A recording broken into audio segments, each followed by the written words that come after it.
You are listening to Alex Nanlohi Podcast, to know the Lord and to make Him known.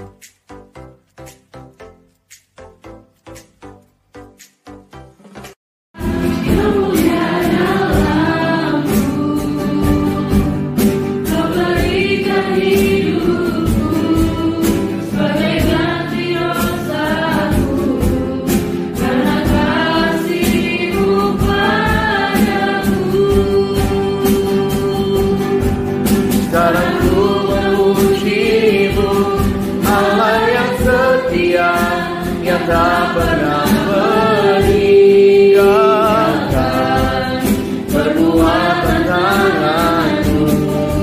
Sekarang ku menyembahmu, Allah yang mulia, sempurnakanlah hidupku agar indah bagimu.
Saudara yang dikasihi Tuhan, mari kita berdiri mendengarkan berita anugerah dari Tuhan. Aku hendak mengajar dan menunjukkan kepadamu jalan yang harus kau tempuh. Aku hendak memberi nasihat, mataku tertuju kepadamu. Janganlah seperti kuda atau bagal yang tidak berakal, yang kegarangannya harus dikendalikan dengan tali les dan kekang. Kalau tidak, ia tidak akan mendekati engkau. Biarlah kita sebagai umat Allah boleh hidup dipimpin oleh Dia. Demikianlah berita anugerah dari Tuhan. Syukur pada Allah. Karena Tuhan sudah mengampuni dosa dan kesalahan kita, marilah kita saling mengampuni satu sama lain. Salam damai.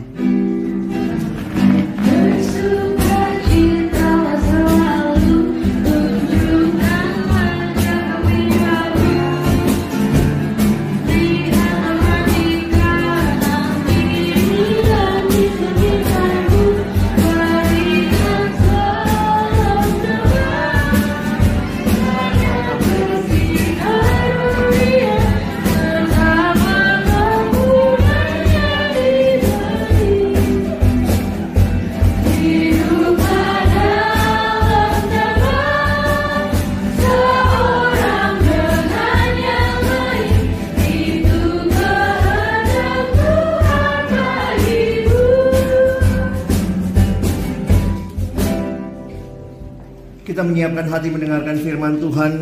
Mari kita katakan, dan ku ingin mengenalmu Tuhan lebih dari semua yang ku kenal.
kesempatan yang baru, dan ku ingin mengenalmu Tuhan lebih dalam dari semua yang ku kenal.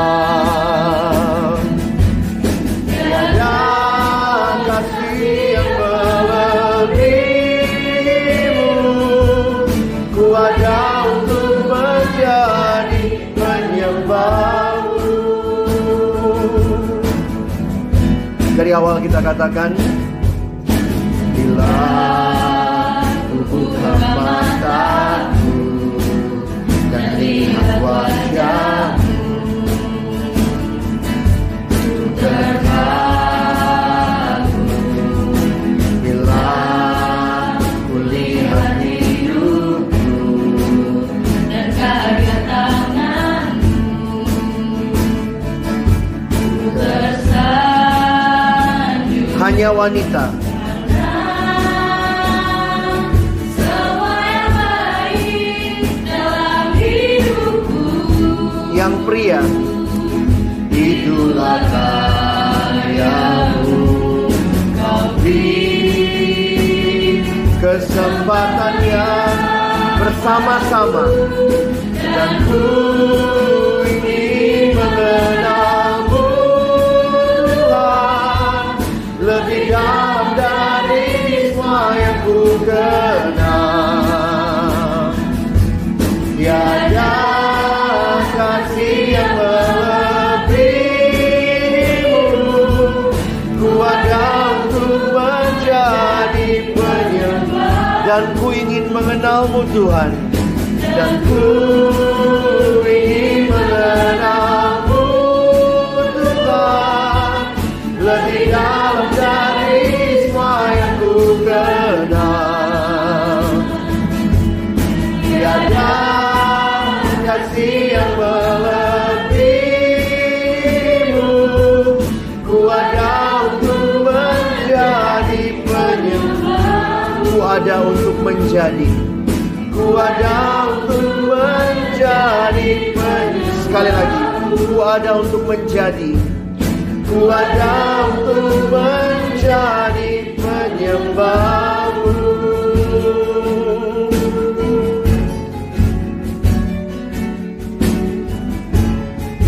Mari tunduk kepala kita berdoa di hadapan Tuhan.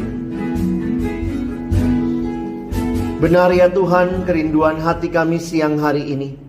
Kami ingin makin mengenal Engkau, Allah yang sudah memperkenalkan dirimu kepada kami. Kembali kami akan membuka firman-Mu. Mohon Tuhan buka juga hati kami. Jadikanlah hati kami seperti tanah yang baik, supaya ketika benih firman Tuhan ditaburkan boleh sungguh-sungguh berakar, bertumbuh, dan juga berbuah nyata dalam hidup kami. Berkati hamba-Mu yang menyampaikan firman, setiap kami yang mendengarkan. Tuhan tolonglah kami semua, agar kami bukan hanya menjadi pendengar-pendengar firman yang setia, tapi mampukan kami dengan kuasa dari Roh-Mu yang kudus.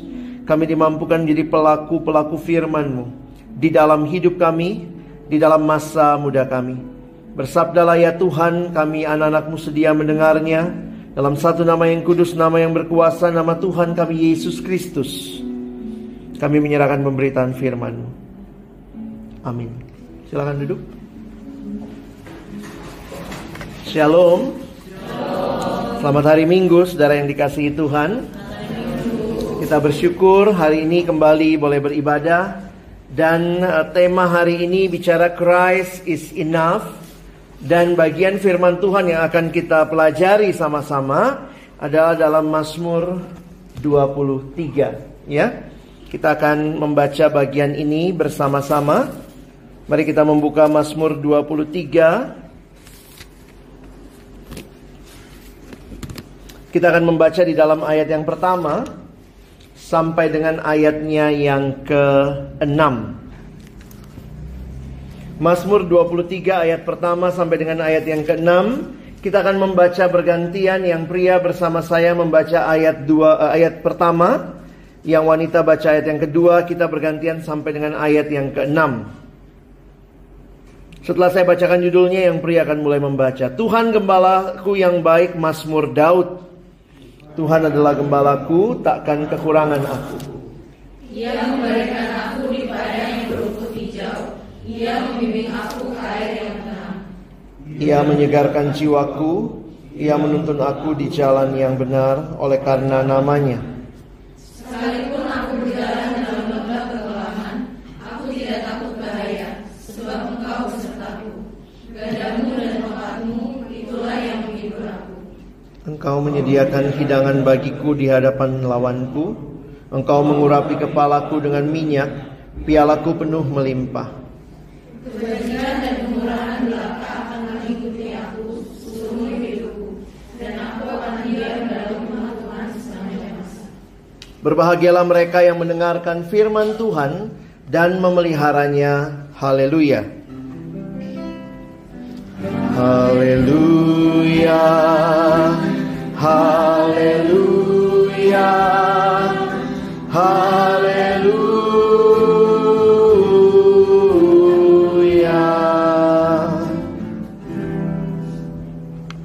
Christ is enough. Kristus itu cukup bagi hidup kita. Saudara, ini mungkin slogan yang kita sering dengar, kita sudah tahu, tapi penghayatan seperti apa yang kita miliki? Nyatanya dalam dunia masih banyak hal yang manusia cari. Seolah-olah Kristus belum cukup.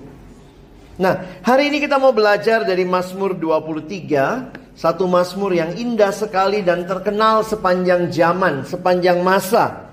Karena di dalam Mazmur ini terlihat dengan jelas bagaimana pengakuan Raja Daud. Beberapa penafsir mengatakan bahwa Daud menuliskan Mazmur ini kemungkinan besar waktu dia sudah jadi raja. Beberapa orang yang dipanggil Allah memimpin Israel, itu latar belakangnya adalah gembala. Contohnya Musa. Contoh lain lagi adalah Daud ini. Jadi gambaran gembala dan domba menjadi gambaran yang sangat umum antara orang yang memimpin sebagai gembala dan domba yang dipimpin. Karena itu tidak heran juga beberapa gereja menyebut pendetanya dengan gembala, ya. Iya Pak Gembala, oke, anak domba gitu kali ya. Karena kan berarti yang manggil domba gitu ya. Memang gak terlalu umum ya kita sebut gembala dan jemaatnya. Harusnya gembala dan dombanya. Nah saudara yang dikasihi Tuhan, tapi kalau kita perhatikan sebenarnya Mazmur ini tidak hanya bicara antara gembala sama domba. Khususnya kalau teman-teman lihat tadi, coba perhatikan ayat yang kelima. Mulai ayat yang kelima dan keenam, gambarannya sedikit berubah. Makanya beberapa penafsir mengatakan ini bukan hanya Allah sebagai gembala bagi Daud, tetapi kalau lihat ayat 5, ayat yang ke-6, ini bicara tentang Allah sebagai tuan rumah. Coba lihat di depan saya tuliskan. David wrote a psalm about God as his shepherd, but at the same time God as host. Karena ini dua gambaran yang berbeda. Cuma memang orang taunya Mazmur ini pasti Mazmur tentang gembala dan domba. Coba perhatikan ayat yang kelima. Engkau menyediakan hidangan bagiku di hadapan lawanku. Engkau mengurapi kepalaku dengan minyak, pialaku penuh melimpah. Di mana hal ini terjadi? Ini biasanya di dalam budaya Palestina pada masa Daud. Kalau ada orang yang bertamu ke dalam rumah seseorang, maka dia akan diperlakukan sebagai tamu yang diterima dan dilindungi. Jadi ini gambaran God as host. Jadi engkau menyediakan bagiku hidangan di hadapan lawan. Maksudnya di tengah-tengah situasi yang sulit, Tuhan itu seperti tuan rumah yang melindungi Daud. Saudara, kalau ada orang yang datang ke rumah kita kan tentunya kita akan lindungin dia ya, supaya nggak diapa-apain orang lain, kira-kira seperti itu. Itu bentuk hospitality di masanya Daud. Disediakan makanan, dilindungi, dikasih minuman, dikasih makanan yang melimpah, dan yang menarik juga saudara, diurapi kepalanya. Nah itu kebiasaan pada masa itu ya. Kalau ada orang yang datang maka dia tandanya disambut, tandanya diterima, kepalanya diurapi. Nah jadi kita sebenarnya harus belajar dua analogi ini. God as shepherd and God as host. Ya. Nah, keduanya ini bicara apa? Mazmur 23 adalah nyanyian mengungkapkan kepercayaan. Nyanyian mengungkapkan penyataan iman yang menghalau duka cita, kesedihan, dan keraguan. Syair yang tertulis dengan bahasa sederhana, namun bermakna jelas akan satu kepercayaan. Makanya banyak yang mengatakan ini mazmur kepercayaan. Damai sejahtera, kepuasan, dan berkat yang diperoleh hanya dari Tuhan, Sang Gembala, dan juga Tuan rumah. Nanti kita coba lihat sama-sama. Dan saya mau mengajak kita memperhatikan, mungkin karena kita jarang kali ya melihara domba. Ada yang di rumah pelihara domba? Kadang-kadang Tuhan bicara kepada kita bahasa yang harusnya waktu kita, ya Tuhan bicara sama orang Palestina yang biasa menggembalakan kambing domba ya. Nah, sehingga saudara perlu kita memahami sedikit tentang kedombaan. Gitu kali ya. Untuk memahami mazmur seperti ini, saudara mesti punya konteks dan pemahaman tentang domba. Pertama kali saya terkesan membaca mazmur ini waktu saya baca satu buku rohani. Judulnya Shepherd Look at Psalm 23. Jadi itu sudah dalam bahasa Indonesia sekarang. Saya lupa persis judul Indonesianya, tapi tulisan itu yang pertama kali memberikan wawasan kepada saya tentang perdombaan ya. Kita mah anak kota mah mana pernah melihara domba di rumah ya. Paling banter meliharanya ayam. Ya. Ayam, kucing, anjing gitu ya. Semua yang bisa dimakan. Ngeri saudara ya. Nah, menarik begini. Ternyata domba ini punya keunikan, kekhasan. Jadi ada bagian-bagian tertentu dalam anatominya domba yang kalau saudara perhatikan, saudara akan menemukan keindahan baca mazmur ini. Ya, jadi waktu dikatakan Tuhan adalah gembalaku, takkan kekurangan aku, ini sebenarnya menggambarkan apa yang terjadi pada Daud. Jangan lupa Daud pernah menggembalakan kambing domba ayahnya. Nah, dalam pelajaran di buku itu dia kasih anatominya domba, saudara. Nah, ternyata domba itu punya beberapa kekuatan. Pertama, domba itu kuat sekali berdiri. Jadi nggak gampang suruh domba berbaring. Mazmur ini kan, ia membaringkan aku. Domba itu beda sama anjing. Anjing dikit-dikit dia langsung baring. Ya, pasrah sempurna ya. Domba nggak gitu teman-teman. Ternyata anatominya domba itu hewan yang sangat kuat berdiri. Dan dia hanya mau duduk dan berbaring kalau sudah cukup makan. Nangkap maksudnya? Jadi kalau kita tidak punya konteks kedombaan baca mazmur ini, ia membaringkan aku. Ya udah, kayak kita bayangnya anjing, udah digigit-gigit ya tidur gitu ya. Padahal sebenarnya sampai domba itu berbaring itu berarti kebutuhan makanannya tersedia. Kuat berdiri, yang kedua, kuat makan. Ini kombinasi yang baik ya. Jadi karena dia kuat makan, teman-teman bisa bayangkan yang namanya domba waktu makan, padang rumputnya pasti cepat habis. Dan tidak ada padang rumput yang tumbuh semalaman. Oke? Bisa kalian hayati kalimatnya? Ia membaringkan aku di padang yang berumput hijau. Saking banyaknya makan, kekenyangan bisa baring. Waktu baring, bangun pun padang rumputnya masih hijau. Bener deh, pelihara domba deh. Biar menghayati banyak kalimat yang indah di Alkitab. Allah itu seperti gembala yang memberikan makan pada dombanya. Domba yang kuat berdiri, kuat makan, dan bahkan dia masih menyediakan padang rumput yang hijau. Jadi waktu saya pelajari lebih jauh, domba ini sebenarnya agak beda dengan binatang yang lain. Kalau kita pelajari anatominya, domba ini hewan yang punya kelemahan. Tadi kekuatannya ya. Kekuatan, kuat berdiri, kuat makan. Itu mah bukan kekuatan apa-apa ya. Yang berikutnya kelemahannya domba. Domba itu ternyata rabun, saudara.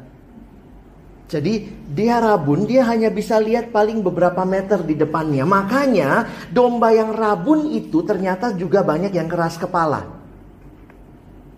Jadi bayangkan, rabun keras kepala menghasilkan adalah domba yang hilang. Makanya ada tuh perumpamaan domba yang hilang. Udah rabun keras kepala lagi ya. Nggak ada sih perumpamaan gembala yang nyasar, nggak ada. Yang nyasar itu domba. Bayangkan saudara, domba ini dengan rabunnya itu sebenarnya dia tidak bisa cari jalannya sendiri. Jadi ternyata di dalam penghayatan kita akan hal ini, domba yang rabun itu dia harus dituntun oleh gembala. Karena domba adalah hewan yang tidak punya mekanisme mempertahankan diri dibanding dengan semua hewan yang lain. Semut aja kecil-kecil gitu, kalau diapa-apain dia ngapain? Gigit. Bagaimana dengan nyamuk? Nyamuk juga gitu ya. Kita tidur dia ini ya, donor darah ya. Anjing kalau terancam bisa gigit. Kucing nyakar. Saya baru mengerti waktu pelajari kedombaan ini, domba itu hewan yang tidak punya mekanisme mempertahankan diri. Tidak ada kemampuan mempertahankan diri yang alami dari domba. Coba perhatikan ya, 1 Samuel 17. Kita lihat sebentar. Tahan Mazmur 23-nya. Kita ke 1 Samuel 17. Kita baca ayat 34 sampai 36. Ceritanya waktu Daud mau menghadap atau mau melawan Goliat, lalu kemudian datang dia sama Raja Saul.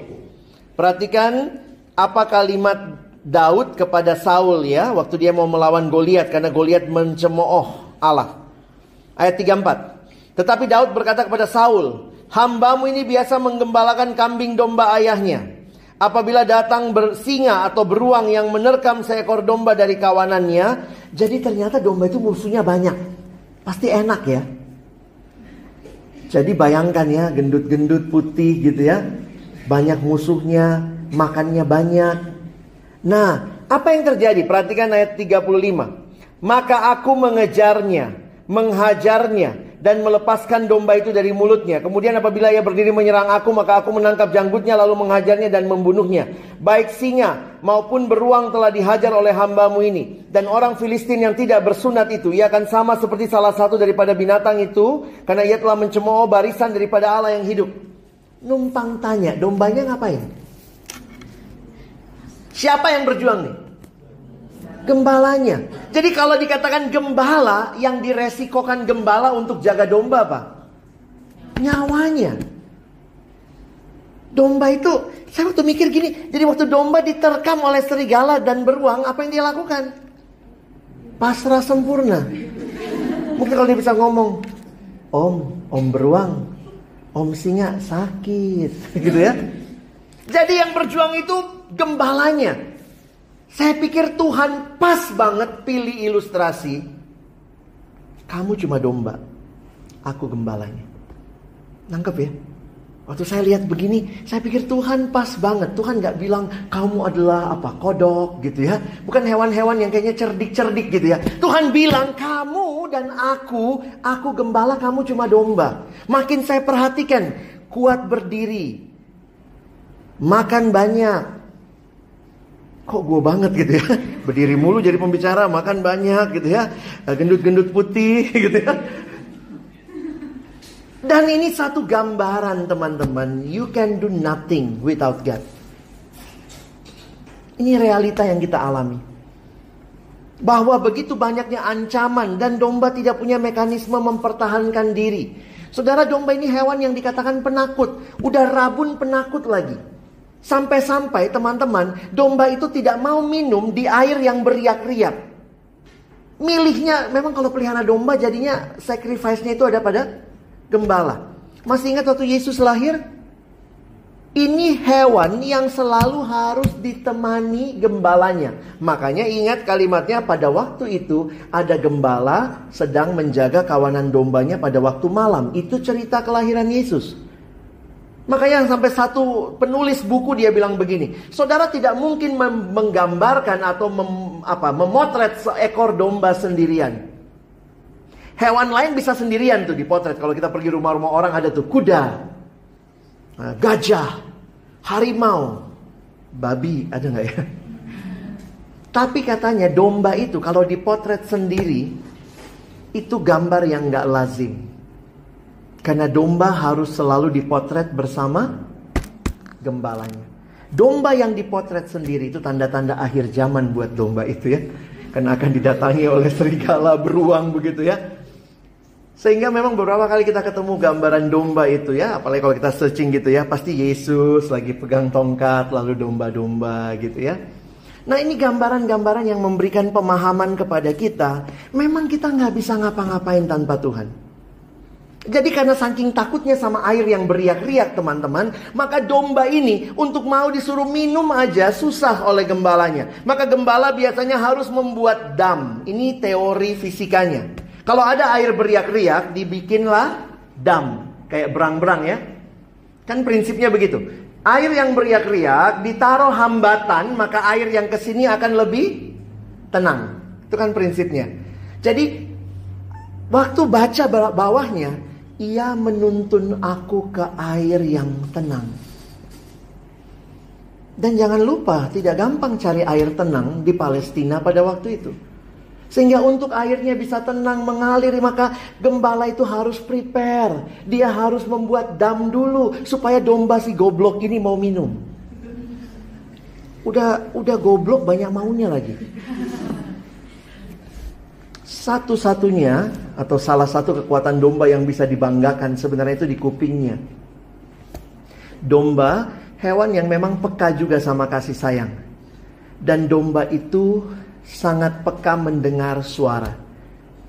Ya mungkin itu yang Tuhan ingatkan juga sama kita ya, rabunnya rabun gitu ya. Jadi domba itu dengar suara, makanya gembala itu biasanya mengetukkan tongkatnya. Karena pasti domba nggak bisa lihat ini ada gembala apa enggak yang memimpin. Namanya juga rabun. Tapi kalimat Alkitab mengatakan, gadamu dan tongkatmu itu menghibur. Engkau ada bersamaku. Gada itu untuk ngusir hewan buas. Tongkat itu, ya kita tahu ya tongkat gembala kan begini ya, ada begini ya. Karena pasti memang yang domba yang suka nyasar gitu. Rabun-rabun ke kiri, tarik gitu ya. Nah, tapi ternyata di lembah kekelaman, ketika suasananya mungkin sangat gelap, di malam hari, satu-satunya keyakinan domba adalah ketika dia bisa mendengar suara tongkat gembalanya. Itu hidup kita bukan? Kadang kita nggak tahu Tuhan kenapa ini terjadi, kenapa begini, kenapa begitu. Tapi firman Tuhan selalu mengingatkan kita, I am with you. Saya tidak meninggalkan engkau. Jadi waktu baca Mazmur ini, setiap kali baca Mazmur ini saya selalu terharu saudara. Karena apa? Betul yang kita bilang hari ini. Christ is enough. God is enough. Bukan hanya di perjanjian lama Allah adalah gembala. Perhatikan perjanjian baru. Yesus datang sebagai gembala yang rela menyerahkan nyawanya untuk jaga kita domba-dombanya. What else we need? Semuanya dia kasih buat kita. Bahkan nyawanya. Kalau saudara nanti baca ya, the Lord is my shepherd, I shall not be in want. Beberapa Mazmur di Alkitab itu namanya Mazmur keyakinan, yang biasanya juga disebut Mazmur hikmat. Nah yang menarik dalam tradisi sastra Yahudi, kalau ketemu Mazmur hikmat, kesimpulannya di depan. Ini kesimpulannya nih. The Lord is my shepherd, I shall not be in want. Jadi sebenarnya semua yang bawahnya hanya menjelaskan ini. Nanti ketemu lagi tuh Mazmur 73 misalnya. Itu Mazmur hikmat juga yang kesimpulannya ada di awal. Jadi nggak usah baca bawahnya, itu sebenarnya kesimpulannya. Waktu baca bawahnya makin menegaskan kesimpulan itu. Karena itu caranya orang Yahudi menulis Mazmur, khususnya jenis Mazmur hikmat. Apa yang dia gambarkan? Kenapa dia nggak butuh apa-apa yang lain? Kalau Indonesia kalimatnya apa? Takkan kekurangan. Kalau terjemahan ini King James ya, I shall not be in want. Maksudnya, apalagi yang gue butuhin? Kira-kira terjemahan Betawinya gitu. Gue gak butuh apa-apaan lagi. The Lord is my shepherd, I shall not be in want. Teman-teman, waktu saya menghayati ini, kalau benar Mazmur ini ditulis sesudah Daud jadi raja, maka ini adalah pengakuan raja yang secara tidak langsung sebenarnya melemahkan dirinya sebagai raja. Benar nggak? Di mana-mana raja itu gambarannya siapa yang powerful? Dirinya. Siapa segala-galanya? Dirinya. Tiba-tiba ada raja yang mengaku bahwa ada raja lain yang lebih dia butuhkan. Ini nggak cocok buat kampanye. Karena begitu kampanye, aku raja yang lemah, aku butuh dia. Orang pikir kalau gitu jadiin rajanya yang dianya aja kan. Jadi makanya saudara, mungkin ya kita nanti lihat kampanye-kampanye kita ya. Jarang loh orang mau mengakui kelemahan. Walaupun ada satu opung mendampingi Jokowi nanti ya. Hari ini opung periksa kesehatan. Mudah-mudahan opung sehat ya. Tapi kadang-kadang kita mikir gitu loh. Orang tuh jarang mau ngakuin kelemahan. Kalau benar Daud jadi raja, lalu dia nyanyi depan bangsanya. Jangan lupa loh, ini dinyanyikan pada waktu itu. Dan kalau kita dengar dari orang yang sangat berkuasa dan dia mengakui bahwa ada pribadi yang lebih berkuasa. Kalau yang nyanyi orang miskin, lemah, memang gak punya apa-apa. Apakah yang kurang lagi? Memang kau kurang terus kan hidupmu ya? Betul kan? Apakah yang kurang lagi jika dia panduku? Tapi ini yang ngomong, yang punya semuanya. Dia raja yang besar, yang punya kuasa. Dia bahkan pimpin peperangan, dia menang di mana-mana. Dia masih ngomong, Tuhan gembalaku, takkan kekurangan aku. Dia berkata apa? Ia membaringkan aku. Bisa tolong next? Posisi kursornya kali ya. He makes me lie down in green pastures. Ia membaringkan aku di padang yang berumput hijau. Dia membimbing aku ke air yang tenang. Ia menyegarkan jiwaku.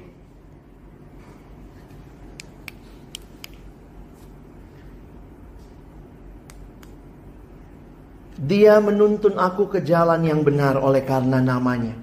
Ada 3 kebutuhan dasar manusia yang disampaikan di sini. Ya mungkin sederhananya makan, minum. Makan minum 1. Perlindungan yang kedua. Yang ketiga tuntunan. Selalu manusia dalam hidup butuh kebutuhan fisik. Sampai bisa berbaring berarti cukup makan, cukup minum. Sampai bisa berbaring berarti yang namanya gembala berjaga-jaga, keamanan. Dan dia menyediakan tuntunan. Dalam hidup biasanya kita doanya seputar itu kan? Tuhan tolong, Tuhan makan apa aku besok? Tuhan makan siapa besok? Tuhan tolong bisa punya rumah, mulai nyicil. Biasanya kita doain hal-hal fisik yang kita butuhkan. Tapi juga kita takut, Tuhan tolong. Kayaknya Jakarta makin serem, kebutuhan perlindungan, keamanan. Bahkan Tuhan saya gak tahu next step apa. Tuhan pimpin aku, apa pindah kantor apa tidak. Atau kalau lulus mesti kemana, Tuhan tolong. Bagaimana orang tua yang sakit dan segala macam. Kita selalu butuh 3 hal ini. Fisik, keamanan, tuntunan. Dan itu dikasih tahu di Mazmur ini di bagian awal. Ia menyediakan bagiku. Tiba-tiba saudara masuk ke sini nih. Even though I walk through the valley of the shadow of death, I will fear no evil. For you are with me, your rod and your staff, they comfort me. Gadamu, yang tadi untuk mengusir hewan buas. Tongkatmu itu yang menghibur aku.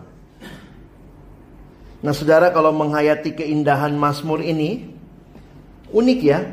Di bagian atas itu semua bahasanya dengan kata ganti orang ketiga. Ia menyediakan. Ia. Semuanya kata ganti orang ketiga. Begitu masuk ke dalam lembah kekelaman, kata gantinya jadi orang kedua. Engkau. Di sini saya dapat keyakinan, jangan takut sama lembah kekelaman. Kadang-kadang itu membuat kita lebih dekat sama Tuhan. Ya bukan berarti cari-cari lembah kekelaman ya, bukan ya. Tapi ternyata lembah kekelaman yang Tuhan izinkan kita lewati, kita bahkan bisa berkata, Engkau bagiku. Engkau menyediakan. Tadinya cuma ngomong, iya.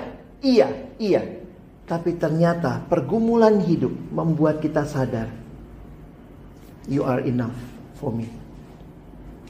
Saya gak tahu apa yang menjadi pergumulan hidup saudara. Kesehatan kah? Ekonomi kah? Pergumulan teman hidup kah? Pergumulan hidup teman kah? Tipis bedanya ya. Teman hidup sama hidup teman ya. Pergumulan masa depan kah? Tapi semua itu harusnya mengingatkan kita, Tuhan tidak pernah meninggalkan kita. Lucunya manusia selalu mikirnya begitu. Kalau saya punya pergumulan hidup, Tuhan lagi ninggalin saya. Kenapa begitu ya? Karena sebenarnya kita tidak terlalu mau Tuhannya. Mungkin yang kita mau hanya apa yang kita mau, bukan Tuhan yang kita inginkan. Pemazmur mengatakan, waktu aku berjalan dalam lembah kekelaman, Engkau intim, Kau dekat Tuhan. Dan Tuhan hadir menghibur. Sampai di sini kita berganti sebenarnya ke masalah host tadi ya. Maaf buat yang belum makan. Jangan netes ya. Jangan just. You prepare a table before me in the presence of my enemies. Perhatikan di dalam Alkitab beberapa kali ketika ada musuh-musuh yang melawan, maka ketika orang diterima di dalam rumah itu, masih ingat juga yang terjadi di rumahnya Lot di Sodom. Waktu orang itu mau dibawa keluar, lalu kemudian mereka satu kota mau melakukan hal yang tidak benar kepada dia, maka Lot mempertahankan tamunya. Itu kebiasaan masa itu. Kalau orang datang ke rumah ya kita mempertahankan. Jadi saya makin menghayati bahwa protectionnya Tuhan itu banyak gambaran yang diberikan. Tadi gambaran-gambaran tentang gembala dan domba. Ini bicara tuan rumah dan tamunya. Teman-teman kita ini tamunya Tuhan begitu ya. Dan apa kesimpulan bagian akhir? Sebenarnya ayat 6 itu kesimpulannya ya. Surely goodness and mercy shall follow me, will follow me. Manusia dalam dunia ini mau cari kebaikan. Kalau dalam bahasa Indonesia kebajikan dan kebenaran ya. Apa kalimatnya tadi? Kebajikan dan kemurahan akan mengikut aku seumur hidup. Seorang hamba Tuhan, saya pernah dengar khotbah bagian ini. Dia bilang, orang-orang mau kebajikan, mau kemurahan. Orang-orang ngejar itu. Tapi bagi orang yang di dalam Tuhan, dia malah dikejar sama goodness and mercy. People in this world always try to find all these things. But when we have content in God, kalau kita puas di dalam Allah, maka kebajikan, kemurahan will follow us. Itu akan mengikuti kita. Bukan hanya sekarang, tapi seumur hidup. Dan aku akan diam dalam rumah Tuhan sepanjang masa. Teman-teman, kenapa Mazmur ini jadi Mazmur yang indah? Saya simpulkannya begini ya. Karena Daud sebenarnya tidak sedang nulis teori, saudara. Daud menuliskan pengalaman pribadinya dengan Tuhan, di mana ia tergantung sepenuhnya pada Tuhan, seperti domba pada gembala. Ia menulis ketenangan domba yang berbaring di rumput hijau, di air yang tenang, selamat di dalam perlindungan dan seterusnya. Apa yang Daud tuliskan di seluruh Mazmur 23 ini ditelatar belakangi oleh pengalaman yang panjang hubungannya dengan Tuhan Sang Gembala yang menyediakan kebutuhan-kebutuhan hidup dan yang melindunginya dari rasa takut dan bahaya. Bagaimana dengan kita? Mungkin kita sering ke gereja, kita datang ibadah, kita dengar Mazmur ini berkali-kali, tapi apakah kita menghayatinya dan mengimani? Terima kasih Tuhan, saya butuh Engkau dalam hidup saya. Butuhnya bukan sewaktu-waktu. Kalau mau besok wawancara kerja, rajin ke gereja, baca Alkitab, dipanjang-panjangin gitu ya. Kita itu modelnya tukang nyogok ya. Kalau ada maunya baru baik-baik. Itu kalau ada KPK sorgawi ketangkep kita semua. Penjilat. Mari cintai Tuhan karena kita butuh Dia setiap waktu. Jangan cari Tuhan hanya karena kita punya mau. Tapi carilah Dia karena Dia yang berkenan menjagai kita, melindungi kita. Iman kita biarlah terus dibangun di dalam kebergantungan penuh kepada Tuhan. Nah, kita lihat satu video dulu ya. Lalu saya akan lanjutkan beberapa slide terakhir. Video ini kiranya menolong kita melihat kita sangat membutuhkan Tuhan ya. Ada soundnya juga tolong.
Bisa di stop dulu, ada suaranya soalnya.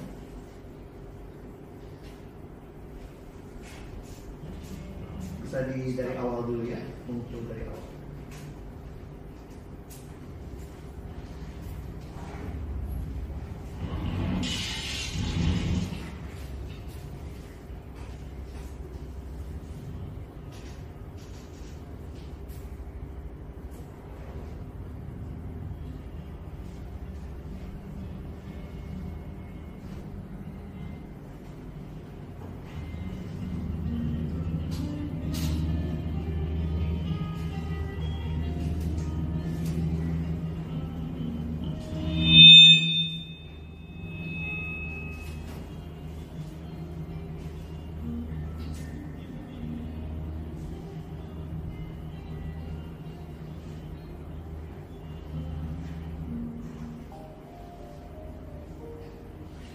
Apakah ada suaranya? Bisa pakai player lain mungkin?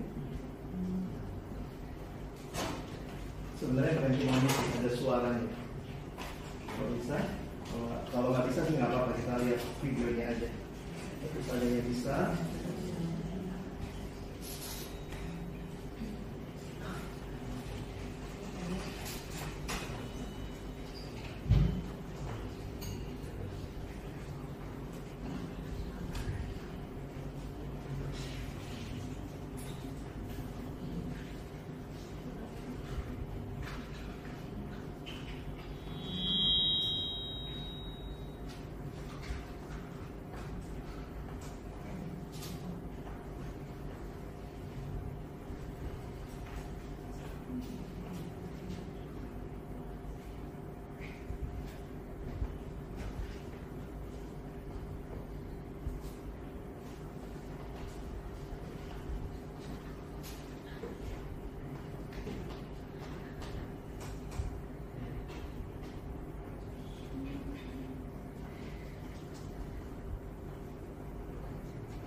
Seharusnya ada kata-katanya, tapi kalau tidak kita nonton videonya aja, berarti kata-katanya nggak kerekam ya.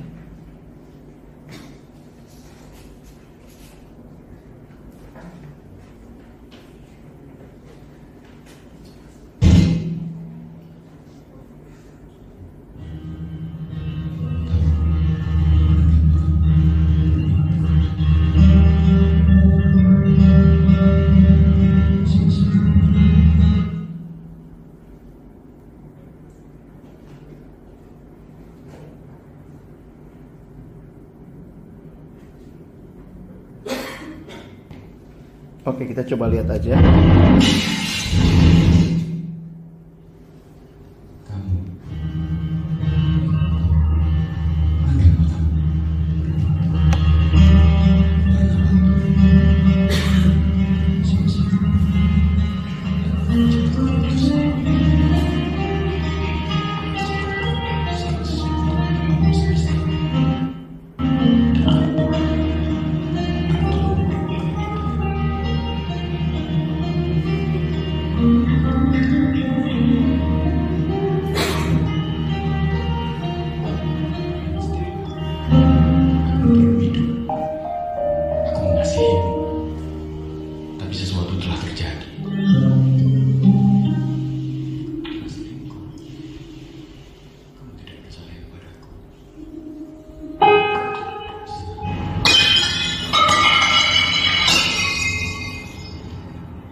Oke, thank you. Nanti kalau mau lihat lagi, sebenarnya kalimat-kalimatnya yang penting ya. Jadi ada beberapa kalimat di situ yang mengingatkan kita. Saya pikir yang sangat powerful tadi gambaran laptop ya. Waktu kita terpisah dengan sumber, ya kita drain out gitu ya, baterainya habis. Dan itu gambaran ketika kita merasa kitalah segala-galanya, kita nggak butuh Tuhan. Saya teruskan bagian terakhir.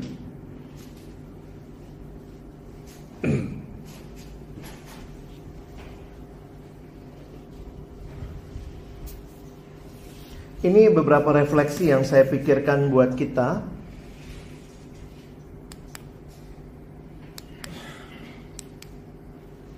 Bahwa manusia hanya mungkin menemukan kepuasan sejati dari Pencipta. Jadi teman-teman, mari kita ingat dalam hidup bahwa yang terutama bukan sekedar kita menikmati apa yang ada, tapi pertanyaannya apakah kita mengalami dan menikmati relasi yang hidup dengan Tuhan. Kepuasan sejati bukan di dalam ciptaan. Ada kalimat yang disebutkan oleh Blaise Pascal begini: hati manusia biar kecil, namun jika seisi dunia diisi ke dalamnya tetap tidak akan memuaskannya. Hanya Sang Pencipta yang bisa memuaskannya. Kadang-kadang yang jadi masalah adalah kita sibuk mengisi hati kita dengan hal-hal yang bisa memuaskan kita, padahal sebenarnya tidak. Salah satu masalah besar generasi ini adalah masalah kesepian. Saya pikir hati-hati ketika kita merasa kesepian dan kemudian kita cari berbagai bentuk pemuasannya dari hal-hal yang lain. Perhatikan nih, ada kalimat dari Nicky Gamble. Dia mengatakan pria dan wanita diciptakan untuk hidup dalam hubungan dengan Allah. Dan tanpa hubungan tersebut akan selalu ada rasa lapar, sebuah kekosongan dan sebuah perasaan yang hilang. Nah, karena memang kita ini manusia yang berelasi, maka kita akan selalu berusaha memenuhkan relasi-relasi itu. Nah, sayangnya memang yang jadi saingan terberatnya Tuhan sebenarnya adalah apa? Berkatnya sendiri. Saya ingat pengalaman seorang teman, dia punya anak. Dan anaknya ini waktu masih balita senang banget mainan. Mainan yang dia senang adalah kereta api. Mungkin karena tinggal dekat rel kali ya. Jadi tiap kali papanya keluar kota, anak itu selalu pesan, "Papa jangan lupa bawa kereta api."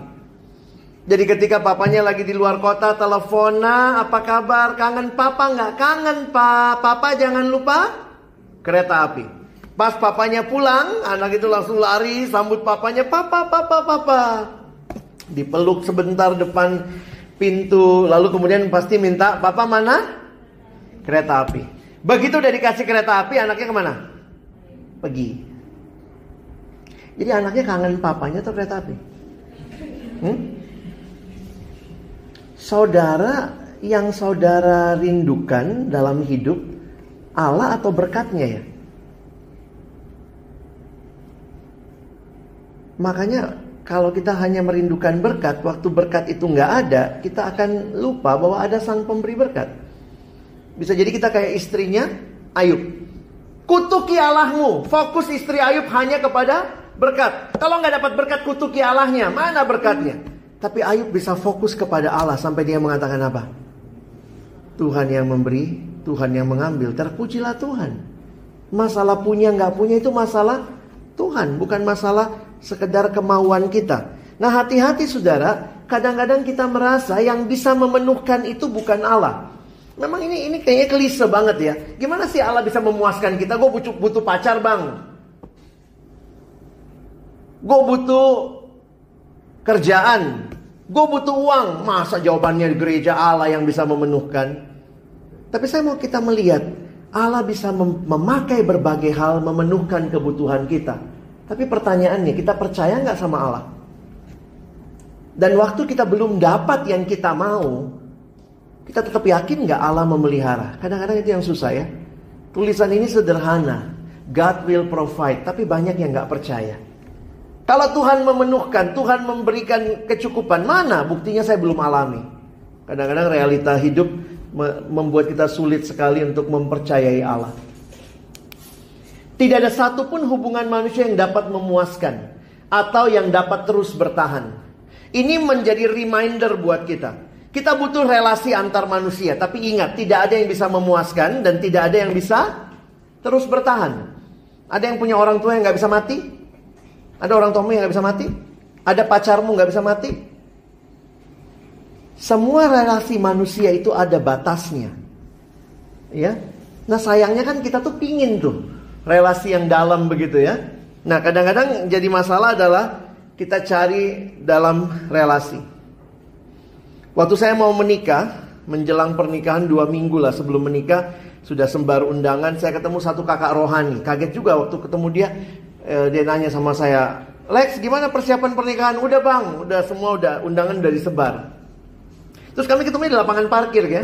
Terus dia bilang, iya gue ingetin lo ya, gue kasih nasihat nih. Ingat ya, menikah bukan untuk bahagia. Ya abang, undangan udah nyebar nih. Dia bilang, ingat ya, menikah bukan untuk bahagia. Loh, kenapa? Saya bilang gitu ke dia. Lalu dia bilang, ingat, yang bisa membuat kamu bahagia hanya Yesus. Kalau kamu di dalam Yesus, pasanganmu di dalam Yesus, kalian menikah di dalam Yesus, kalian bisa nikmati kebahagiaan itu. Jadi poinnya dia sederhana. Kalau sebelum married kamu nggak terima Yesus, kamu nggak bahagia, jangan harap setelah married lebih bahagia.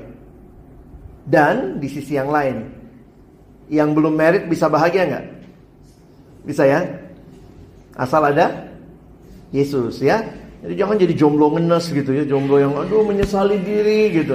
Kebahagiaan itu bukan dari... Jadi banyak orang habis menikah, makanya ada yang bilang begini, bayangkan kalau hati yang kosong pingin kebahagiaan, menikah dengan hati yang kosong yang juga ingin kebahagiaan, maka dua hati yang kosong waktu dipersatukan membentuk kekosongan yang lebih besar. Benar ya? Kosong sama kosong jadi lebih kosong. Tapi kalau kita puas konten dalam Tuhan, kita tahu dia hidup kita ada padanya, maka kita akan bisa menikmati. Kalau orang tidak bisa temukan relasi, selalu akan ada sesuatu yang hilang. Karena karena kita diciptakan untuk hidup dalam hubungan dengan Allah.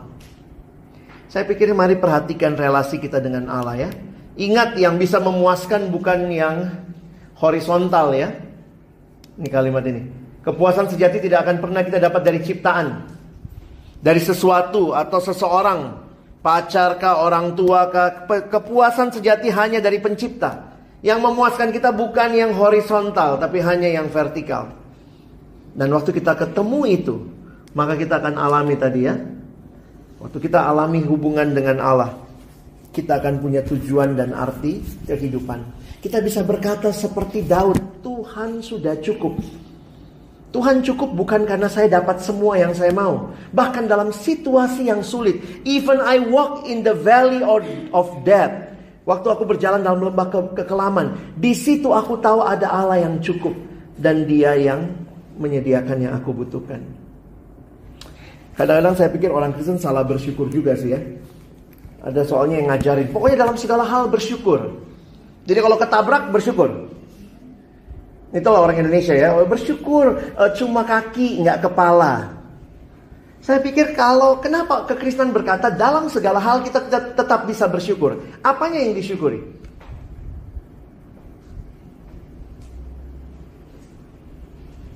Orang tua meninggal, apanya yang disyukuri? Syukur meninggal, gitu. Asik warisan.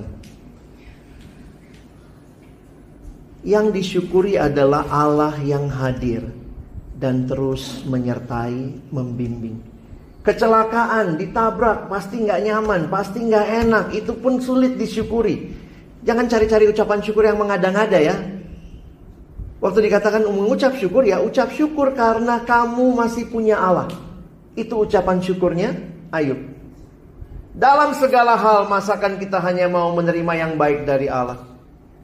Karena itu dia berkata, Tuhan yang memberi, Tuhan yang mengambil, terpujilah Allah. Kalau fokus kita kepada ciptaan, maka kita lupa. Begitu ciptaan gak ada, kita sungut-sungut. Tapi kalau fokus kita kepada Allah, Sang Pencipta, maka walaupun tidak ada hal yang kita mau, kita tetap bisa berkata, terima kasih Tuhan, Kau tetap Allahku. Itu yang Daud alami. Saya tutup dengan satu cerita. Entah benar entah tidak, tapi ini cerita dalam sebuah buku yang saya baca, dituliskan begini. Jadi satu waktu di Amerika ada gereja yang sering pasang iklan di gerejanya suka pasang iklan di koran. Ya, ada gereja-gereja gitu ya suka pasang iklan di koran. Jadi setiap hari Kamis editor korannya pasti telepon ke gereja langganannya, nanya, hari ini minggu besok gimana? Siapa, apa temanya, siapa pembicaranya. Jadi pada waktu hari Kamis, sebuah gereja yang langganan pasang iklan di situ, ditelepon sama editornya. Pak Pendeta, saya mau minta ini dong, jadwal hari Minggu. Nggak berubah kan Pak? Jam kebaktian nggak berubah? Nggak. Terus berubah nggak yang ininya? Tempatnya? Oh, tempat nggak berubah. Pembicaranya, oh saya sendiri, kata Pak Pendetanya. Lalu kemudian, temanya apa Pak? Lalu kemudian pendetanya bilang, temanya Mazmur 23, Tuhan adalah gembalaku. Terus kemudian editor tanyanya, ada lagi nggak Pak? Itu sudah cukup. Ya udah. Nah pada waktu hari Minggu, ketika hari Minggu kemudian mau ibadah, ada orang yang datang ke gereja itu dan bawa koran itu. Pak Pendeta tanya, lo tahu dari mana ada ibadah di sini? Ini Pak, saya baca di koran. Oh iya, kami tiap minggu pasang di situ. Wah, saya tertarik banget Pak sama tema ibadah hari ini. Loh, emang apa temanya? Lalu orang itu nyodorin ke Pak Pendeta. Temanya Mazmur 23. Tuhan adalah gembalaku, itu sudah cukup. Ternyata ikut juga kalimat Pak Pendeta. Ada lagi Pak, itu sudah cukup. Tuhan adalah gembalaku, itu sudah cukup. Tapi saudara, waktu saya renungkan kalimat ini, bukankah itu iman kita? Kalau Tuhan adalah gembala kita, itu sudah cukup. Mari kita berdoa.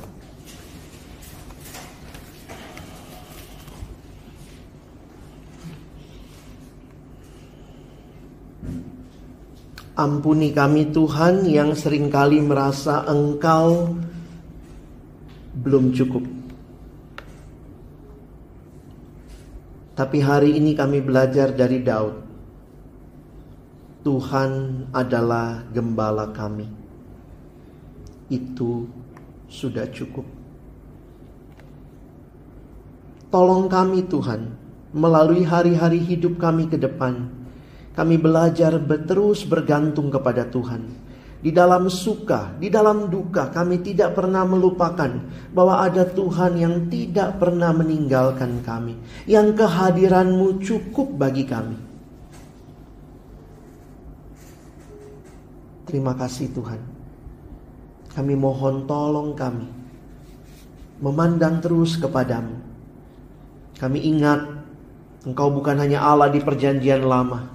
Kau Allah yang datang di dalam anak-Mu Yesus Kristus, menjadi sama dengan kami manusia, memberikan hidup-Mu bagi kami, menggantikan kami, menyelamatkan kami. So hari ini kami bisa berkata, Christ is enough for us. Di tengah-tengah pergumulan hidup, tolong kami terus memandang kepada Tuhan, melihat kepada karya-Mu, melihat kepada apa yang sudah Kau berikan. Itu menjadi pegangan kami, patokan kami, langkah iman kami, bahwa Tuhan yang sudah memimpin kami sejauh ini, Tuhan yang sama terus akan memimpin hidup kami. Sekali lagi terima kasih Tuhan, untuk tema yang indah siang hari ini.